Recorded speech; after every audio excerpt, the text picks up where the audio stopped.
Les réseaux LSTM, Long Short Term Memory ou mémoire à long terme et à court terme, représentent un type spécial de RNN capable d'apprendre les dépendances à long terme.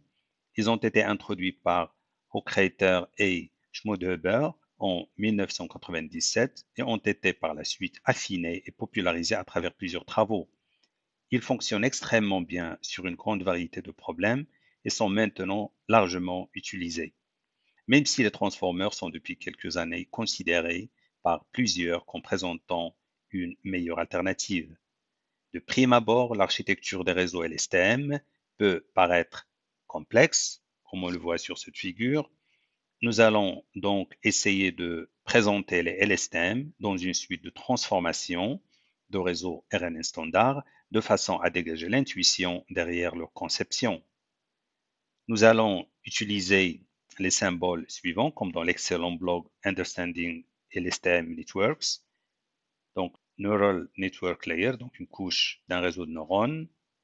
Pointwise Operation, donc les opérations point à point. Vector Transfer, donc transfert de vecteurs, transfert d'informations, transfert de données. La concaténation, et puis la copie de données ou d'informations. Nous avons vu que pour un RNN standard, l'état caché est actualisé par la formule h indice t égale tangente hyperbolique ou temps h de WHH-HT-1, WXH, X indice t. À l'instant t, la cellule répétitive dans un réseau RNN peut alors être représentée à l'aide de cet organigramme. Donc nous avons les entrées et nous avons la sortie H indice t qui désigne l'état caché pour l'instant t.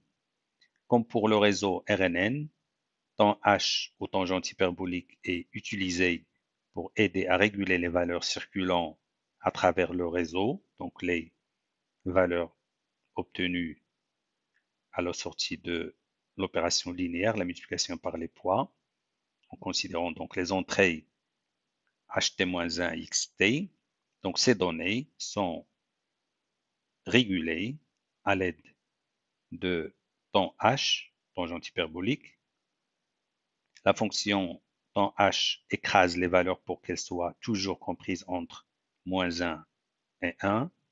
On a ici une représentation de la cellule du réseau RNN avec les entrées, les opérations linéaires, la fonction d'activation temps h et la sortie ht qui représente l'état caché à la sortie du réseau. Tous les réseaux de neurones récurrents ont la forme d'une chaîne de modules ou cellules répétitifs de réseaux de neurones. Dans les RNN standards, ce module répétitif aura une structure très simple, comme on vient de voir avec donc un réseau à une couche tangente hyperbolique, et puis donc la sortie qui représente l'état caché passe d'une cellule à la suivante, et à chaque instant, nous avons aussi comme entrée les données xt.